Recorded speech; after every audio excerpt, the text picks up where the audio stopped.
defense attorney. Very happy to have you both here. Kiana, I wanted to start with you because, first of all, I love what you're doing. It makes such a difference. But how do you, when your volunteers are watching these court hearings, how do you know, like, what to look for and how do you report if you see something egregious happening? We know what to look for because we know what injustice looks like. Going into the courtrooms and paying attention to the judges and the prosecutors is very super important. And it's really easy to point out injustice. It's not hard at all. By watching the courts, we're able to see when folks' due process is being infringed upon. We're able to see things like Brady evidence being left out, Brady violations, speedy trial. But you say those things, and I don't even know what those things are. You know, so there has to be some way that your volunteers. If somebody told me to watch a court hearing, I mean, I could see things that I disagreed with that I might feel like are is an injustice to whoever's being prosecuted.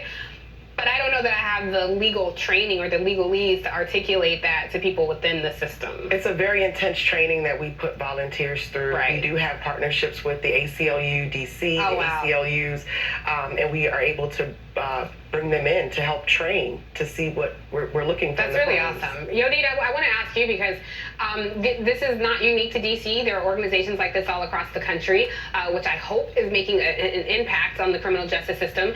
But what impact do groups like this have on these court proceedings when you see something that might be egregious?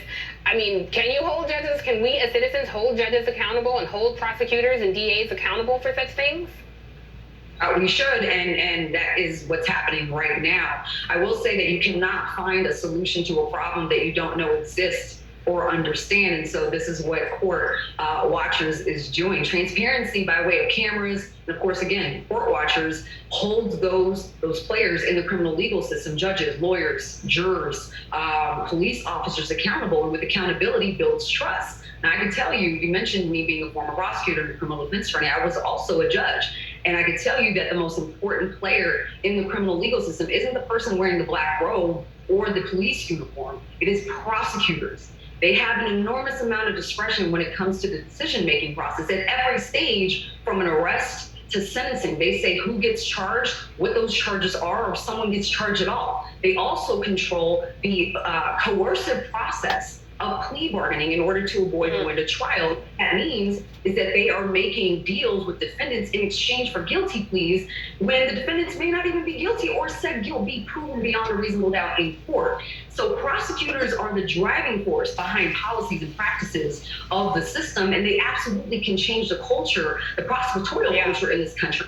They can reduce incarceration. They can create alternatives that are more effective and less costly than jails and prisons. They are absolutely the drivers of mass incarceration. So I would say that what Court Watchers is doing and what Court TV does by having cameras in the courtroom is to absolutely watch the prosecutors doing work, because they are the only players in this system that are literally not being regulated at all. Which is a very scary thought. And, I often wonder why the Republican Party isn't more interested in addressing these issues, because housing America's prisoners, very expensive.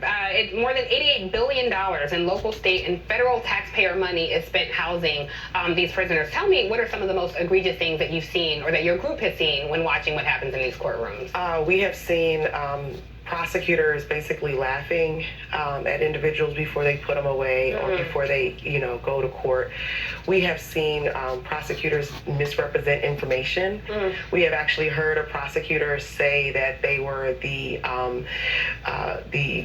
no bond Nancy in the courts, saying that, they believe in holding people in prison or in cages.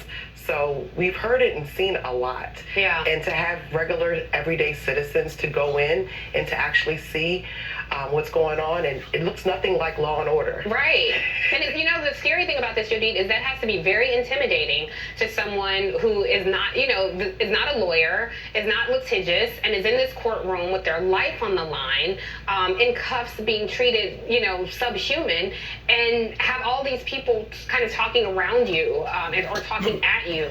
I just wonder, what power does the individual have? DC is fortunate enough to have a pretty good public defender program, but across this country, that's not true. Public defenders are doing good work. They're overloaded. It's hard to, represent everyone fairly, I imagine. What can individuals do?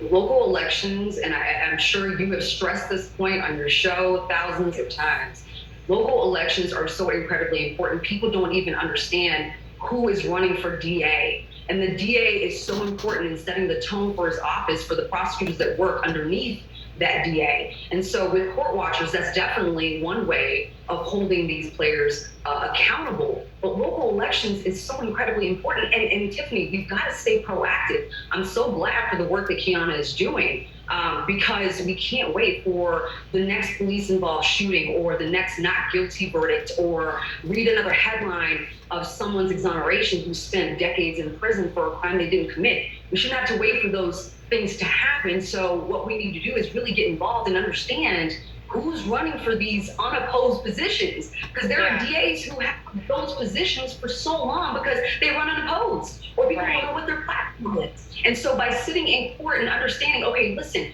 we repeatedly see these prosecutors asking for bail amounts for first-time offenders, nonviolent offenders that are just egregious. Who is the commander-in-chief of that office? What are they doing? And so local elections are incredibly important. Yeah, I think that's a really good point, and I hope our viewers took note. I represented myself in court one time over a traffic ticket. It was nothing. And literally, the only legalese I knew was from television shows. And I remember saying to the judge, Your Honor, if it pleases the court, may I approach the bench? And I really only said that because I watched so many TV shows to say that, and it was, my life wasn't on the line. So I think the work that you're doing, Kiana, is so crucially important. So thank you for that. Thank you, Kiana Johnson and Yodit, for being here. I really appreciate you both. And coming up next, are you an Abbott Elementary fan? Everybody is. The runaway hit Abbott Elementary cleaned up when it came to Emmy nominations, and we're going to talk to one of the and we're going to the biggest problem with the court system on a local level is that they basically do whatever that they want to do based around that buddy system, towards picking and choosing towards who they're going to release and what type of a bail that they're going to set for a person in the adjustment of an accused crime. It's all based around a buddy system, and it's based upon to a human opinion about that particular charge and about that particular person. Whenever my brother and I put outside here about the broken cross, we wasn't just talking about the system in and of itself being broken, beginning with the Attorney General in each state. The Attorney General here in this particular area is Tommy Thomas, which I don't think is even going to run this fall, pertaining to being reelected. I think his other compadre, Collins, what was his name? Colin Johnson, is the very one that basically wanted to bury me over not doing his homework and not understanding that it's one thing to be accused or charged, and it's another thing to be pursued in that charge towards me being a multiple offender. In addition of the way that they took everything out of context, the prosecuting attorney, towards basically the only primary purpose that we was concerned about people's lives across from 291 Thompson Road, Sharon, Tennessee, was because he had 3 little children over there, and we felt like the atmosphere that the children was being exposed to was inappropriate for the children. We even went so far as calling the abuse center in Nashville and the abuse center in this county, which I don't think nothing happened. It usually don't, because around here in this area, if you try to intervene in somebody's life towards trying to tell them of what that they either should or shouldn't be doing with their children, it's considered taboo. And the reason why that I know this is because I myself was abused. My whole family was abused. And basically the community around here sat back at that time and allowed for us to be abused. And whenever I say abused, I ain't just talking about stuff that you hear of that went on in behind four walls. I'm talking about stuff that was going on out in the public, out in a church parking lot, or over in a store somewhere, or out in a field. And the way that my father had an aggressive voice, his voice would carry, I know, for probably at least a quarter of a mile or a half a mile. So all the people around here pertaining to the Willises, the Thompsons, the Wallaces, the Cobles, the Woodruffs,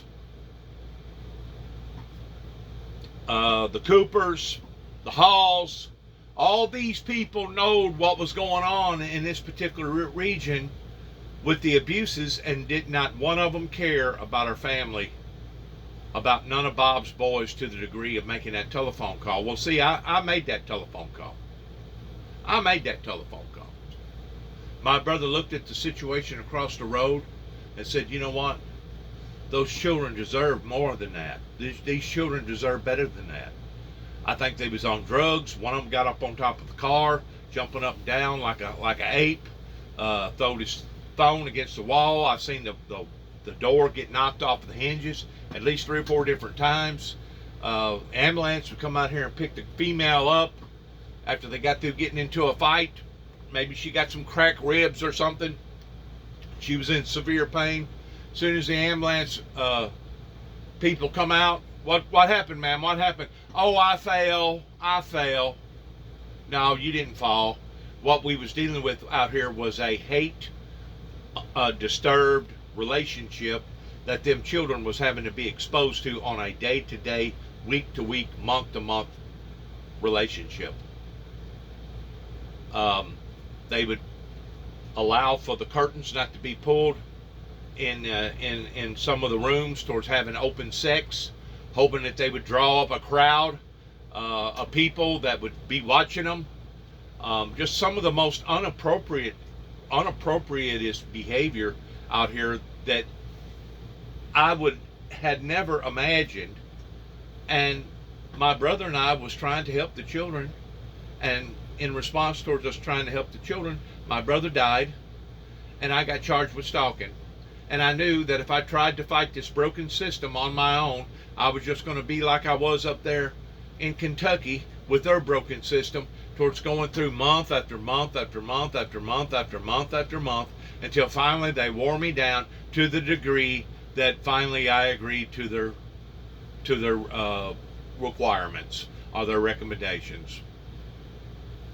That's the broken system that I'm talking about. The broken system that I'm talking about actually defended the axis of evil up in Kentucky to the degree that they was willing to prosecute me and put a Class E felony on my life because I wanted to see evil being expunged from this planet. Not only metaphorically, but also literally.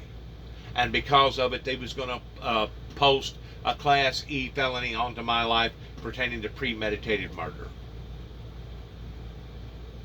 I thought that that's what our system was supposed to be based around, was combating against the axis of evil pertaining to rapes, murders, robberies, thefts, drug making, anything criminal pertaining to crime. But not according to the laws of Burn, Kentucky. Not only did the same group of people in Land Between the Lakes come after me on a federal charge, but then they turned around and come after me on a state charge after I contacted the law enforcement agency up there, and then about 90 days later contacted a Mr. Hawkins, Gary Hawkins. They combined the charges together illegitimately towards misrepresenting themselves, and they made some sort of a pre-agreement with the Trigg County prosecutor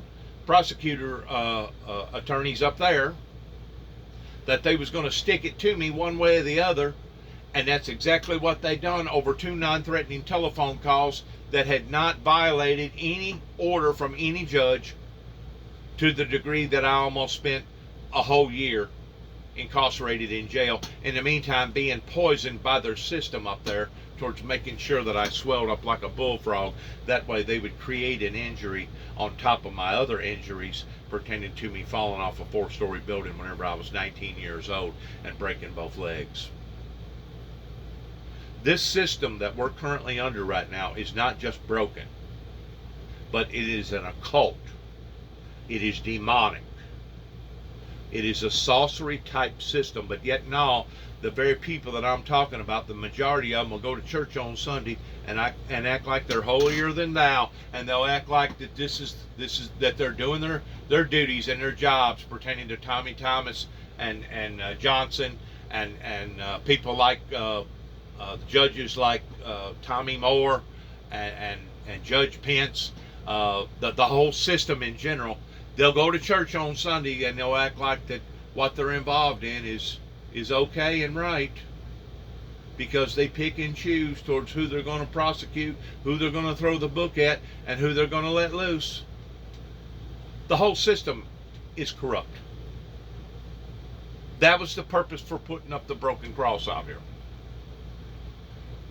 The cross does not represent people's salvation, though people would like to correspond the cross with their salvation because it was Christ that died on the cross. What represents our salvation is the very person that hung on that cross.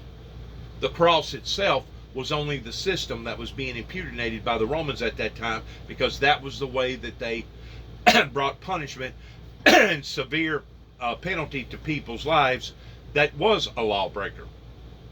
Well, whenever you have a system that is now rewarding the people that should be punished and punishing the people that should be rewarded, now you no longer have a just system. It's egregious towards what's going on and how it's been going on, not just in my life, but in thousands of other people's lives that have basically been at the wrong place at the wrong time. They have got lied upon. They have got entrapped. They have been a victim of circumstances, and then whenever they do wind up getting a criminal crime on their lives, that affects them towards their credit rating, that affects them towards them getting out and getting a decent job, and a lot of them can't get a job because of it, and because of the marks that they've already gotten. Now they're at a choice of either dying or creating more marks, and most of the time that's what drives people off in being nothing more than hardcore criminals, repeat criminals. But yet now we'll let people over here to America pertaining to the border, not knowing if they even have killed anybody or raped anybody or stolen from anybody, because their system is totally different over there. And we'll let these people over here into America, but we'll punish our own, but we'll have favor to illegals that come over here across the border. And you tell me that the system is fair whenever you're impugnating punishment upon to your own people, but then you're letting criminals come over here that you know good and well had to have been involved in a lot of those activities that I'm telling you about, but they let them come over here anyway, and they don't do nothing about it. That's about as unjust can be. Now, whenever the woman said that there's nothing that we can actually do about it other than being court watchers, well, there is something we can do about it. You can go up into the woods, you can make an altar like I did in 1989, and you can pray for peace and utopia to fall upon to our society. And then after you get bruised, knocked around, after you get bird or falsely accused of so many different accusations to the point that they actually plant a bomb in the back end of your truck, and then act like that you're the monster, knowing good and well the whole time that the people that was the monsters was the people in Oklahoma City, Oklahoma, because the only thing that was in the back end of my truck at the time was a red sleeping bag that they thought was filled full of TNT. They took that event, and ain't no telling us how much money that they spent that night on shutting down the town, bringing in 18-wheelers and $250,000 robots, and basically shutting down the whole corridor over trying to make an example out of somebody from Tennessee that was investigating them to begin with. This is our law. There is something that we can do about it. You can pray that condemnation fall upon to the world pertaining to how that these people are unjustly treating us, even at the expense of us ourselves having to go through that same condemnation. You can pray that God the Father will shut up the heavens and it will rain no more. You can pray that their lives will become so miserable pertaining to their own nieces and their own daughters and granddaughters that become impregnated by these drug dealers, and that these senseless acts of crime will engulf into their lives to the point that they'll realize that the wrath of God is upon them. That's what we can do as true born-again Christians, because once a society gets that far out of line, that's whenever God the Father steps in, the same way he done with Sodom and Gomorrah, or the same way he done with the old world, towards bringing grief and despair into people's lives by basically killing them with a mighty large flood. And if that's what it takes to clean out the old, to clean out the corrupt, to clean out the wicked, well, then that's what it's going to take. In the meantime, I do sit back and I watch people's lives being destroyed because of the wicked system. It hurts me tremendously. It breaks my heart to see how many people are being affected here upon to the planet in some form or fashion by either starvation or being treated unjustly. But the only thing that I can do as of right now is to pray that I can sustain these things that are going to be falling upon to the earth, indicating that these things will be falling upon to the earth because of this ungodly, wicked system that's not just here in America, but it's basically throughout the planet, in regards towards how that they mandate their laws, and how that they let their buddies get off with basically high crimes, why somebody like myself that so much as steps on a wooden nickel, we're going to prosecute you and put you in jail and make an example out of you and hang you by the highest tree. That's just like whenever I got charged for falsifying files here in Weakley County, Martin, Tennessee in 2005. They put me on a $50,000 bond. Whenever the deal come up about the children across the road, okay, they put me on a $50,000 bond here in Weakley County. But yet now you can have a judge and their DA, their prosecuting attorney down there, that winds up killing somebody, put them on a $10,000 bond, and they're back out on the streets before night's end. So you can't tell me how unjust the system is, comparing it with the illegals, comparing it with what other big judges do in big cities, compared to what little judges do and prosecuting attorneys do in little rural areas. It's a joke. It's a mockery to our original ancestors' laws and constitution. And I'm just afraid that if we continue down this road that we're on, the despair, the agony, the harshness that's going to be falling upon to America, that we haven't even seen the beginning developments of this, even on a low scale, much less a high scale. Whenever we have Christian people that claim to be Christians but are not living a Christian life, then you're living in a society that is considered to be reprobates. You have a reprobate system. You don't have a godly system. You don't have a righteous system. You don't have a fair system. You don't have a justice system. You have chaos. And that's what's been created for the past 30 some odd years, since Ronald Reagan and Mr. Bush decided that they was going to ignore the things that had been brought to their table in their responsibilities.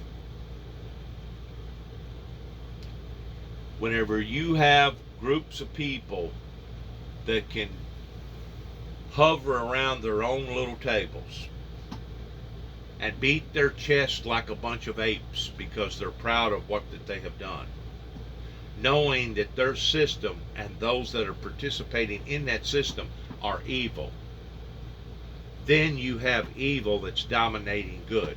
Whenever you have such of a imbalance on the planet, that's whenever the Father steps in and he no longer produces the adequate rains.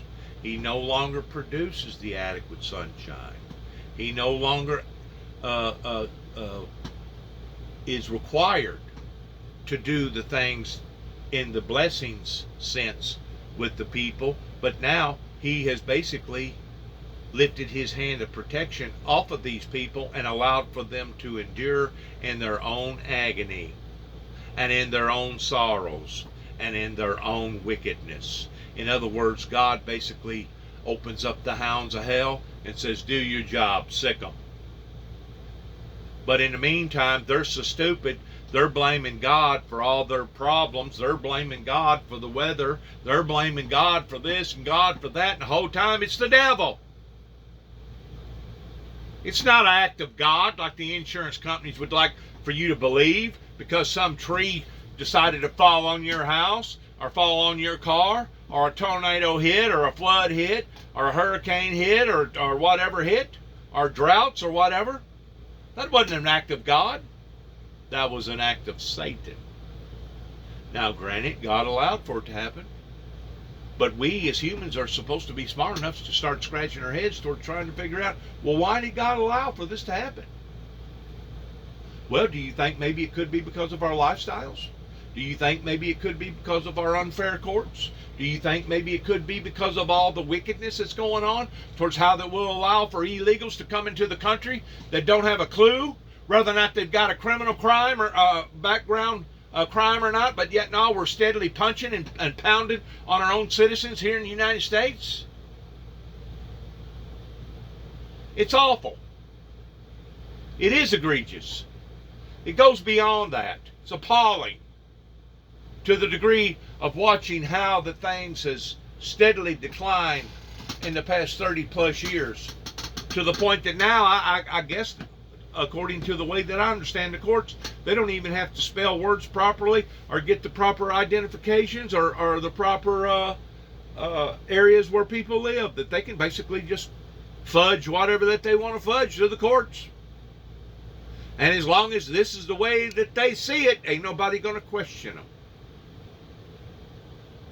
It's absolutely sickening in how that we have set back and allowed for these things to occur because of a wicked, demonic society. And I've said this, and I'll continue to say this, that the court systems that the community got in place aren't no better than the community. Because if the community is playing by this set of rules towards your buddy-buddy system, then you have a corrupt society. You have a corrupt community. You have a corrupt system. Issues because housing America's prisoners very expensive.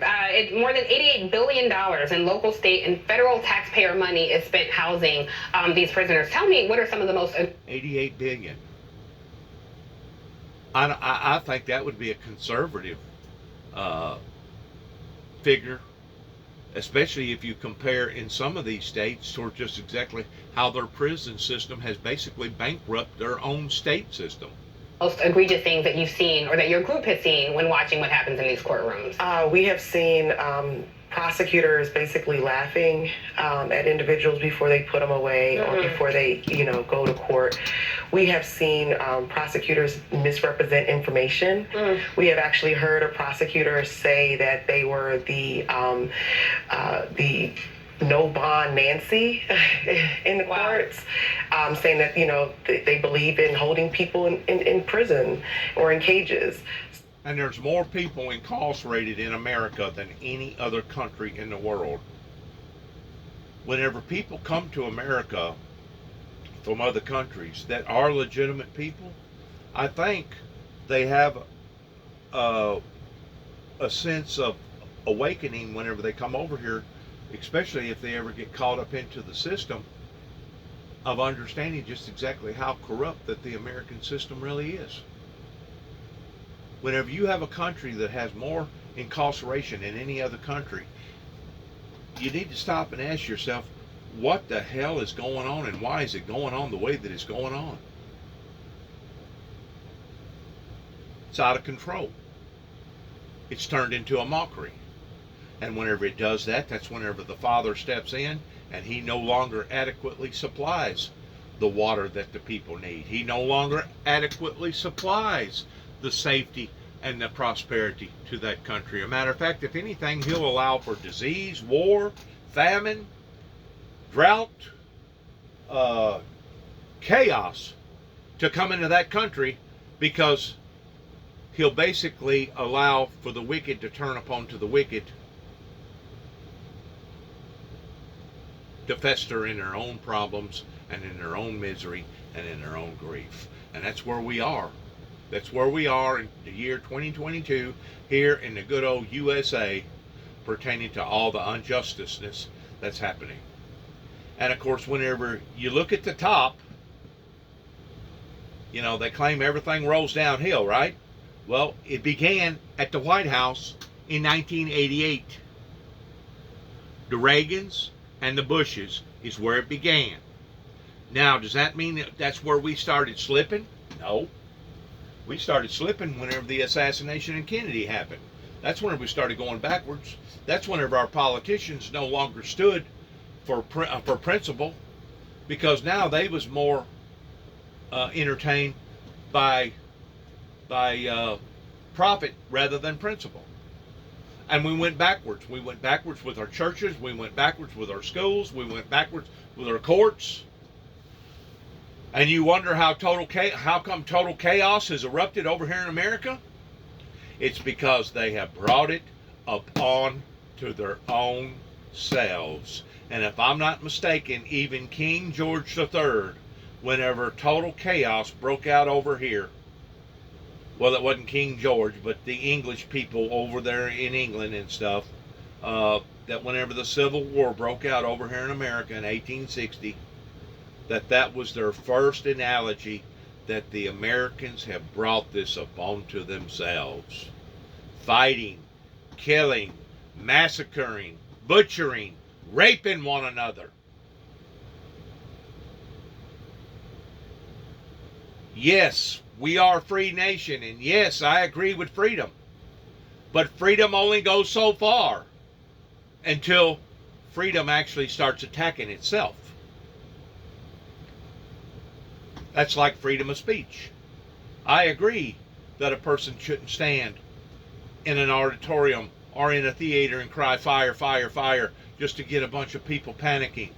I agree that a person shouldn't pull the fire alarm down in a school or in some sort of other areas where they have open fire alarms like that they shouldn't do that just for kicks, because there comes a time to where you can abuse that freedom. You can abuse that right towards freedom of speech. And that's exactly what Donald J. Trump done by hyping up the people in the January 6th event. And now, finally, our justice system has now put out an order as of last night to investigate Homeland Security itself. That's where they'll find the illegitimacies. That's where they'll find the corruption that Donald J. Trump don't want them to find. So I can honestly say, after all this persecution that's personally went on in my life, that maybe there's a chance that we can get down to the bottom of all this in discovering just exactly how the cow is going to eat the cabbage and what has actually occurred and when it occurred and why it occurred. Because in order to ever fix the problem, you have to first acknowledge that there's a problem and how the problem ever got to the point of being the problem to begin with. And if you can't acknowledge that, then you're just another dog chasing after its tail. You're moving, but you ain't going nowhere. We've heard it and seen a lot. Yeah. And to have regular, everyday citizens to go in and to actually see what's going on, and it looks nothing like Law and Order. Right. And the scary thing about this, Jodine, is that has to be very intimidating to someone who is not, is not a lawyer, is not litigious, and is in this courtroom with their life on the line, in cuffs, being treated, subhuman, and have all these people kind of talking around you or talking at you. Prosecutor Johnson in Weakley County, Tennessee, was passing out federal violations like somebody passing out hotcakes. And it didn't matter whether or not that person was actually guilty or not of the charge that they was being accused of.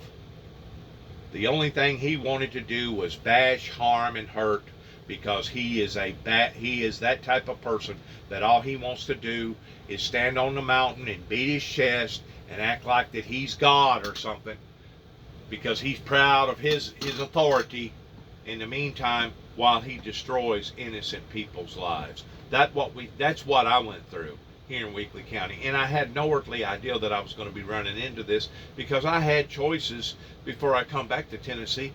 The fact of the matter is, I didn't have to come back to Tennessee. I could have stayed in North Carolina. I could have stayed down in Florida. I could have stayed in 1,000 different places other than come back here. But I come back here to help people. But instead of me helping people, I got attacked by the people. I got attacked by the courts. And I wound up with a 51-year-old dead brother and a felony to prove it. And you wonder how come God isn't blessing their crops? You wonder how come their daughters and their nieces are now being impregnated by the dope dealers, the very dope dealers that they set back and allowed to become dope dealers? You wonder how come the churches is dwindling and becoming stagnant to the point that a lot of them can't even keep their insurance paid up and their mortgage and their light bill on? That's why. That's exactly why. Coming near a neighborhood near you, just like the Walmart slogan. I just wonder, what power does the individual have? DC is fortunate enough to have a pretty good public defender program, but across this country, that's not true. Public defenders are doing good work. They're overloaded. It's hard to, represent everyone fairly, I imagine. What can individuals do? Local elections, and I'm sure you have stressed this point on your show thousands of times. Local elections are so incredibly important. People don't even understand who is running for DA. And the DA is so important in setting the tone for his office for the prosecutors that work underneath that DA. And so with court watchers, that's definitely one way of holding these players accountable. And that's exactly what I done yesterday.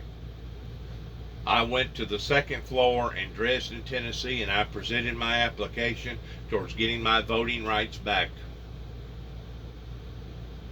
Because obviously I'm dealing with a bunch of stupid people that don't understand the powers of God, towards God being in control of the atmosphere, towards God being in control of the adequate rains, towards God being in control of all these other substances that we take advantage of. So obviously, if you're dealing with people that don't understand why the hardship is falling upon to the masses, I guess about the only way that I can actually put a punch in is to go up there and cast my vote whenever it's time for me to cast my vote, and put in my punch and say, you know what? It may be a little punch, but it's still my punch. And I'm declaring that I don't want you to be the dominant king in Weakley County, Tennessee. That's how you begin to call out the corrupt. Separate the wheat from the shaft. Just like the Bible talks about that in the last days Jesus Christ will come back in the spirit world, and that he will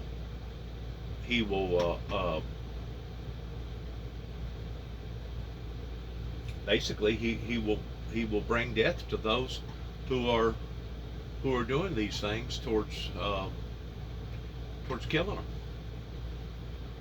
And of course, they're going to say, well, it was a heart attack, or it was a stroke, or it was an aneurysm, or it was this, it was that. No, It was actually the hand of God that caused that evil demonic person to die, because he said that he would separate the wicked from the just in the last days. And that's exactly what the Heavenly Father is doing right now, regardless whether it's coming in the form of AIDS or cancer or some other disease or COVID, or I think now they got a monkeypox. There's going to be other tragedies that's going to hit. And you can barricade yourself off in a cage. You can walk around with mask on. You can go get every vaccination shot that you want. But I guarantee you, whenever the Father says enough is enough, that's whenever it doesn't matter if you've taken every vaccination shot that science has ever created. You're still going to die. You know why? Because the Father said that he would separate, that he would dissolve the wicked from among the just. There will be a remnant of people that will rise out of all this. I don't know how far down that we're going to go before we start going up. By seeing the courts of what's happening with the January 6 hearings, I think is a big improvement towards possibly having an opportunity towards going up in the sense of justiceness, true justice that's happening here upon to our country. But we have so much further to go that begins basically with us, with we the people, with your sincerity, with your fairness, and with your relationship with the Heavenly Father. And if you don't have that, may God have mercy on your souls, is all I got to say.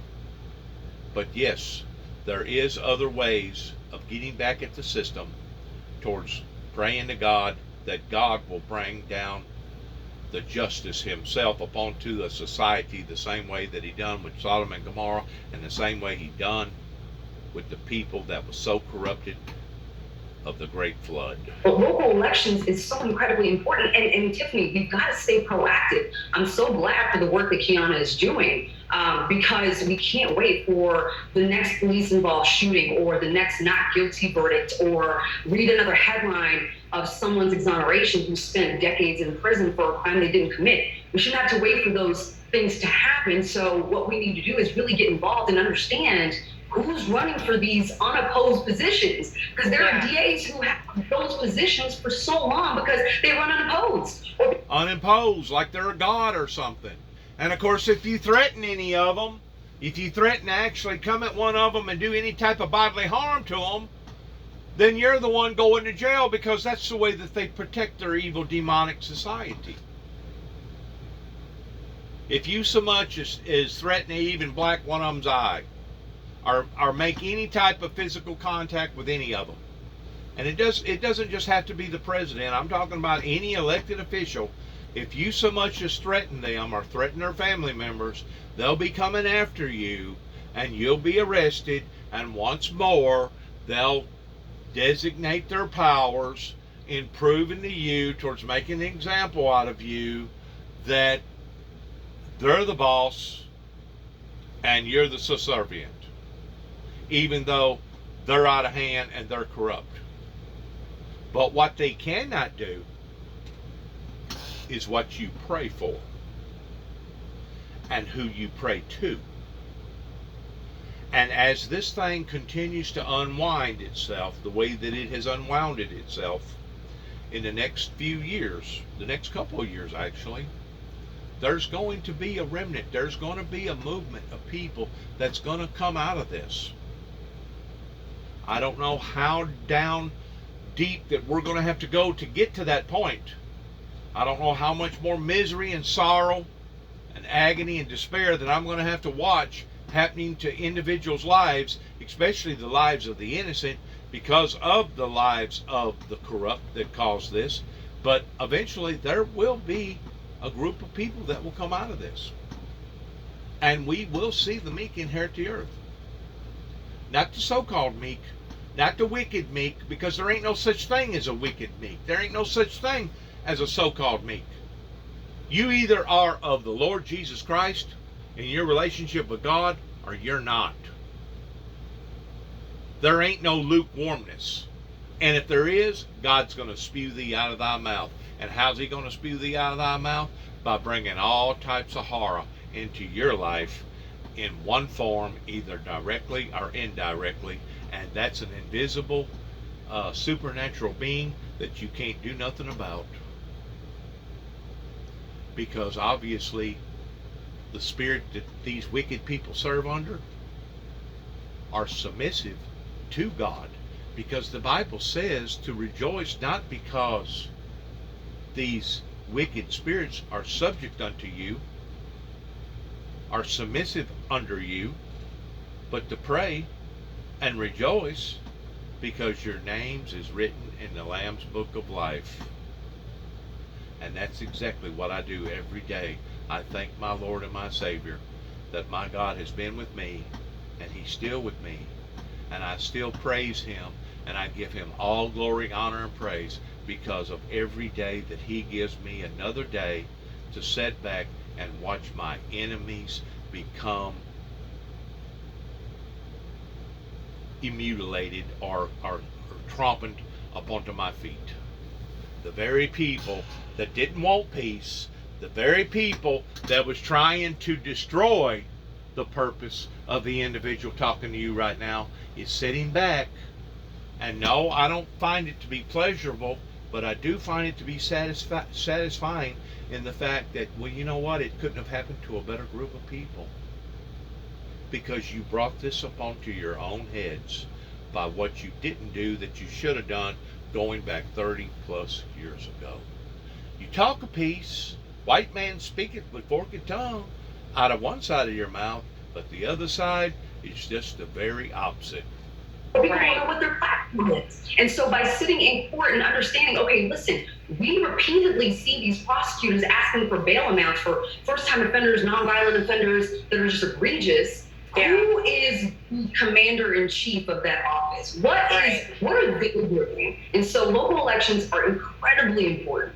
Yeah, I think that's a really good point, and I hope our viewers took note. I represented myself in court one time over a... You see, I've heard Johnson mention to me out in a Walmart parking lot being despised of the fact of me ever meeting this spiritual as well as this physical Satan. And I have heard him denounce my calling in the parking lot to the degree, yeah, and you think that you're going to be able to whip or overcome Satan towards eradicating the axes of evil. The truth be known, Johnson don't want to eradicate the axes of evil. You know why Johnson don't want to do that? It's the same way because a doctor don't want to truly heal you. They want to suffice you. They want to put a Band-Aid on you. That way you'll be a repeat offender and you'll be coming back to the doctor. Oh, doctor, I'm hurting over here. Oh, doctor, I got this ache. Oh, doctor, I got that ache. That way he can panhandle on you. Just like prosecuting attorneys like Tommy Thomas or Johnson here in Weakley County, Tennessee. They're not out to reform you. They're out to destroy you. They're out to do away with you, especially if you're a born-again Christian and you have subsequently made a mistake in your life. You was at the wrong place at the wrong time. You did get entrapped by some unjust doings of unintended consequences by being at the wrong place at the wrong time. You think Johnson or people like Tommy Thomas cares about that? Not even. Not even. You think these corrupt judges in this Northwest Tennessee are basically the whole country cares about those things? Now they'll tell you they do. They'll tell you that they care about their citizens, and they'll tell you that they're all for safety and prosperity, but yet no, we're going in the opposite direction of safety. We're going in the opposite direction towards prosperity. Now we see that they're still prospering. They're still growing. Their system is still taking care of its own. They still get their retirement checks.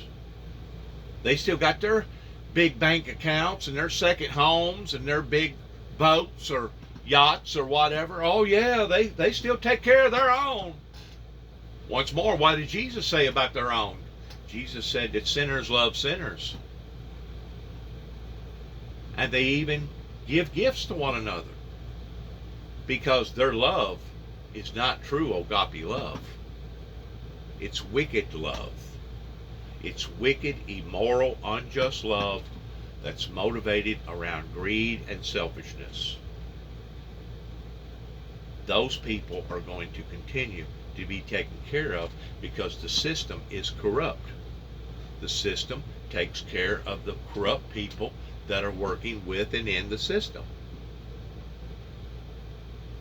In the meantime, the innocent, the godly, the just suffer.